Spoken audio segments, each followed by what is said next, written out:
नमस्कार। सहारा इंडिया के निवेशक दर दर की ठोकर खा रहे हैं, हैरान है, परेशान है। गृह मंत्री अमित शाह से लेकर प्रधानमंत्री मोदी ने भी चुनाव में तमाम बातें की, दावे किए, वादे किए, लेकिन धरातल पर दावे और वादे और सुप्रीम कोर्ट से लेकर न्याय व्यवस्था में भी चीजें इतना टाइम लग रहा है। देश के 12 करोड़ से अधिक निवेशक अपने लाखों करोड़ के लिए हैरान है, परेशान है, दर दर की ठोकर खा रहे हैं। पहले सेबी के शरण में गए, अब जब संसद से बातें कही गई, गृह मंत्री ने वादा किया तो सहारा सीआरसी रिफंड पोर्टल पर गए और तमाम जगह पर क्षेत्रीय कानून भी हैं, बर्ड चेक हर जगह पर, जिधर जरा सी भी उम्मीद होती है निवेशक जाते हैं।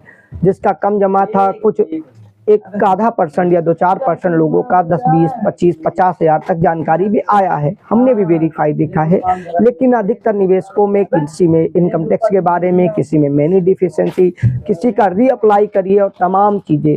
निवेशक इतना हैरान परेशान हो गया है कि दोबारा रिसबमिशन की जो चीजें आती हैं उससे भी उसका विश्वास उठ गया है। और तमाम चीजें, आखिर ये भागा दौड़ और तमाम चीजें क्यों हो रही हैं? सहकारिता मंत्रालय को जो 5,000 करोड़ रुपए सुप्रीम कोर्ट के आदेश पर एक याचिका में मिले थे, वो क्यों नहीं बढ़ पाया है?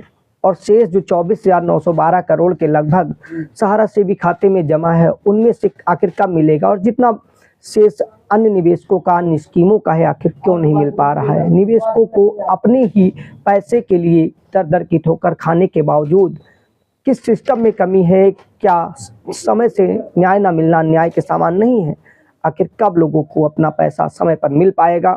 क्या इसमें लोकतंत्र के चारों स्तंभ और लोगों का इस व्यवस्था से विश्वास नहीं उठ जाता है जब वो अपने पैसे के लिए ही हर जगह पर, न्यायालय के सामने भी, जंतर मंतर से लेकर रामलीला मैदान तक, अलग अलग राज्यों की राजधानी तक, जहां तक जिसकी जाती है, आंदोलन से लेकर नेताओं की सभाओं तक, शोर हल्ला और संसद की दोनों सदनों में उठने के बावजूद आखिर क्यों हिला हवाली है?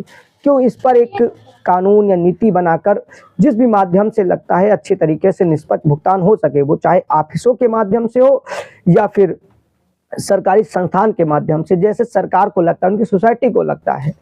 लेकिन आम आदमी को समय से कम इतना हैरान, परेशान, पीड़ित जमीन पर है। आप मिलिए, राय लीजिए। जिस तरीके से आप जेपीसी में चाहे वक्त वोट पे ले रहे हो या वन नेशन वन इलेक्शन पर, एक बार चुनाव के इतर, इन सब चीज़ों के इतर एक बार पीड़ितों की भी राय लेकर देख लीजिए, आपके सामने चीज़ें आ पाएंगी। हमारे सामने कई राज्यों में हमने चुनावी रिपोर्टिंग के दरमियान लोगों का दर्द देखा है और नेताओं के वादे दावों की हकीकत भी देखी। वाकई में जमीन पर राहत जिसे कहा जा सकता है, आखिर कब मिलेगा? क्या आपको मिल पाया है या आगे? उम्मीद है अगर आपसे जिन नेताओं ने वादा किया था, दावा किया था, उनको फिर दोहराइए, संसद में उठाइए, किसी भी तरीके से। अगर वो हारे हैं तो उनसे कहिए विपक्ष पर प्रेशर बनाए। लोकतंत्र में इन सब चीज़ों की जब फिर आवाज़ ऊपर उठेगी, हो सकता है थोड़ी राहत के साथ मिले।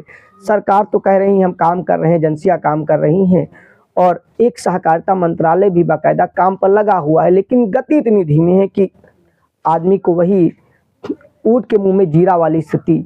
और कार्य तो चीज़ें हो रहे हैं लेकिन उसका प्रभाव जो नहीं दिख रहा है।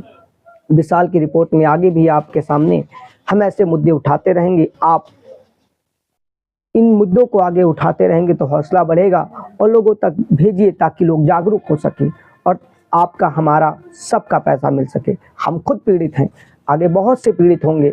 एक पीड़ित दूसरे पीड़ित का दर्द जानता है, बाकी कहने को तो कुछ और। चिटफंड में एक ही नहीं, तमाम कंपनियों से पीड़ित सामने होंगे। हम भी कईयों के पीड़ित रहे हैं, साइबर फ्रॉड से लेकर चिटफंड फ्रॉड तक, और समाज में घट रहे हर राजनीतिक से लेकर आर्थिक गतिविधि तक हमारी नज़र रहेगी, वो चाहे जॉब के नाम पर फ्रॉड हो या फिर कोई भी नाम पर। विशाल की रिपोर्ट में आपको ऐसी ही जानकारियाँ